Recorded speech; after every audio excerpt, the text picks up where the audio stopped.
My name is Robert. I'm 26, and 2 weeks ago, I was just a photographer from London looking for silence and ancient landscapes.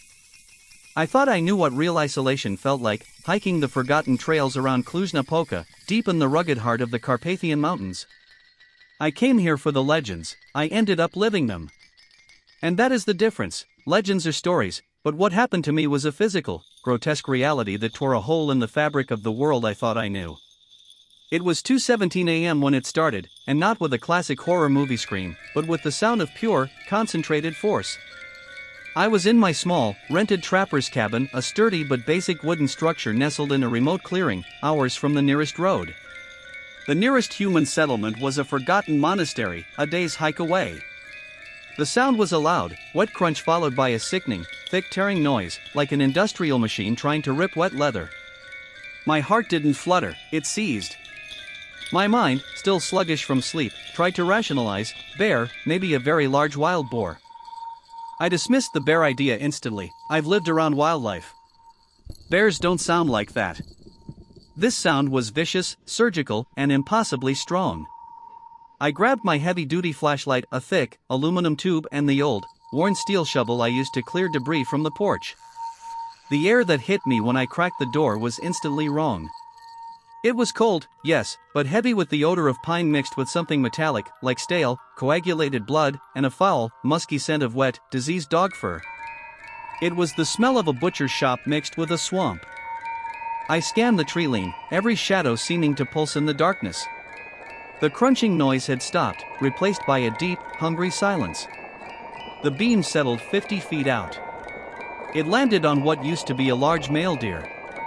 It wasn't just killed, it was obliterated. Its legs were snapped backwards at impossible angles, its torso rent open, not by tearing, but by what looked like an explosive burst of force. The sheer violence of the scene, the brutality, made my stomach knot. This was not nature's work. Then, the flashlight beam slipped. It illuminated the forest floor just beside the carcass. The tracks were undeniable. They were the size of dinner plates, 3 massive, defined claws leading away from the kill, but with a distinct, heavy heel impression. The feet were bipedal, the stride was impossibly long, and they sank deep, unnaturally deep, into the damp earth, indicating a weight that should not have existed. My brain finally caught up. This wasn't a bear or a boar. This was a monster. I scrambled backward, dropping the flashlight on the porch floor, the beam bouncing erratically and bathing the small clearing in stuttering, panicked light. That's when the shadow detached itself. It materialized not by walking, but by simply being in the darkness between 2 ancient fir trees. It was massive, far taller than any man, and its posture was a horrific, hunched caricature of a human form.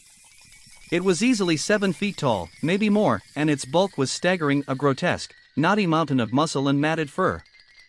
The fur was dark, almost black, wet, and clung in foul, sticky dreadlocks to its huge frame. Its shoulders were broad, and its arms were abnormally long, ending in hands that were less hands and more clubs of bone and razor claws. The light caught its head. It was low-slung, pulled forward on an absurdly thick neck. The snout was long, but the jaw was too wide, the teeth in its slack muzzle thick and jagged, like broken porcelain.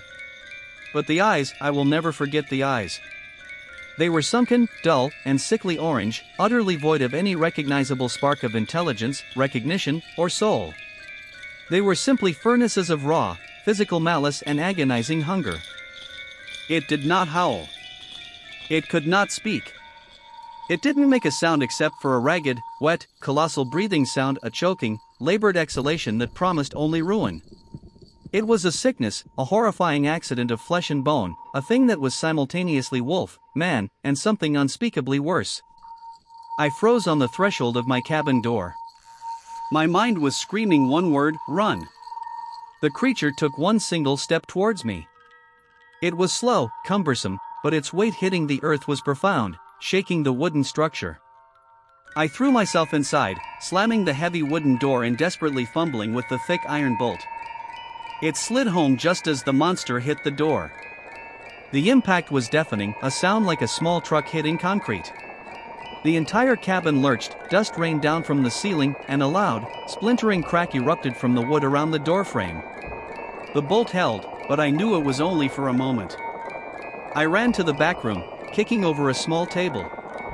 The single window was old, with fragile glass. I knew it was pointless. There was no escape. I was cornered, trapped in this remote wooden box with an unholy nightmare pounding on the only exit. The thing hit the door again. Crack, shatter. This time, the bolt tore free of the jamb, leaving long, bloody splinters hanging uselessly. The door was now hanging half open, swinging slightly on one hinge. I could see the edge of the creature's immense, clawed hand, the claws thick, black, and dripping with dark fluid, feeling the gap in the broken door. I looked around the small, cramped room. Desperation gave me a sliver of clarity. There was the small, pot-bellied wood stove. On top of it, a kettle was whistling, but beside it, I kept a can of lamp oil and a box of long, strike-anywhere matches.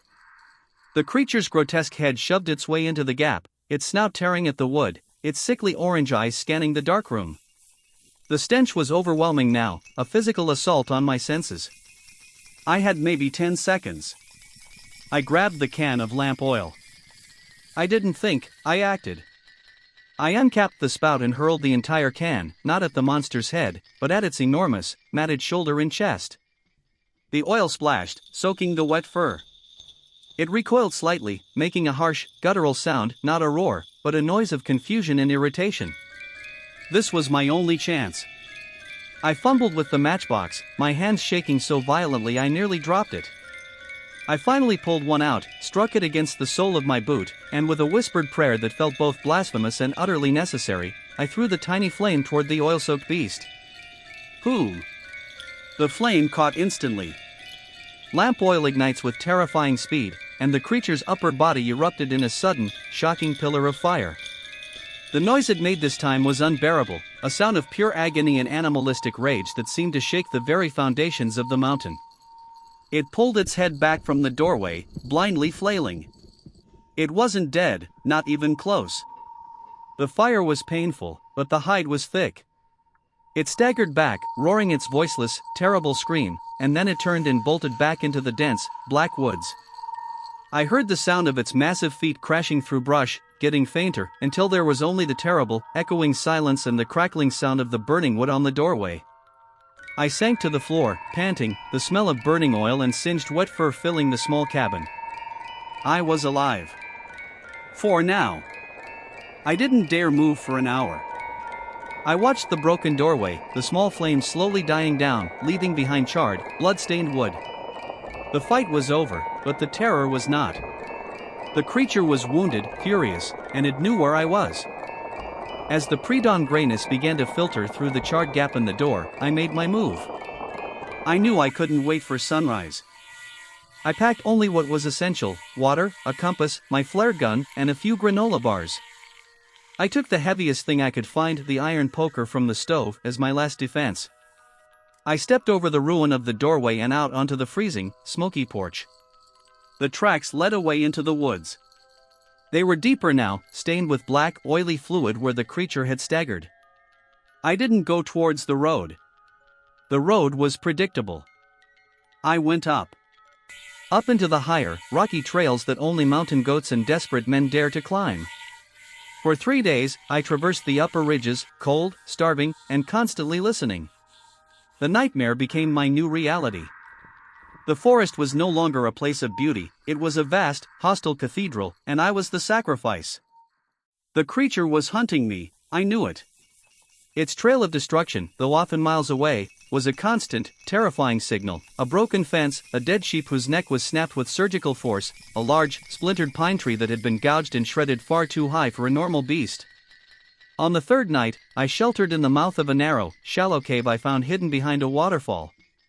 The air was frigid, the sound of the water masking the sounds of the night, which I desperately needed. I felt a sliver of safety. A mistake. I woke to the sound of pebbles rattling. The waterfall was suddenly silent. I opened my eyes in the pitch black. The air was still. The water had stopped. Something massive had blocked the flow. I scrambled up, heart hammering a frantic beat against my ribs. I turned on the flashlight. It was standing at the entrance of the cave, its colossal silhouette perfectly framed by the narrow opening. Its head was low, its scarred, wet fur still smelling faintly of smoke and sickness. It was worse up close.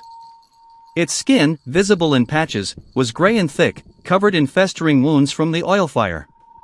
Its chest was impossibly barrel-shaped, and I could see the tendons in its neck straining, taut and rigid. It had found me. It was waiting. I had nowhere to go. I was in a trap again, a stone box this time, with the only way out blocked by a nightmare of flesh. It didn't move. It just stood there, waiting. It was studying me with those terrible, dead, orange eyes.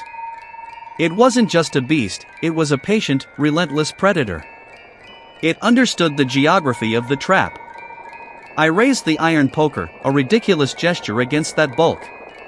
The creature remained motionless. I took a step back, hitting the damp rock wall behind me. It finally moved. Slowly, deliberately, it squeezed its massive frame through the narrow opening, its claws scraping deafeningly against the stone.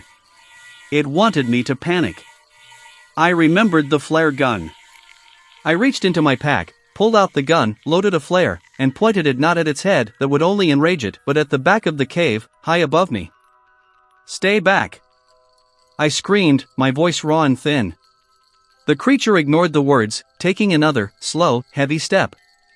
I pulled the trigger.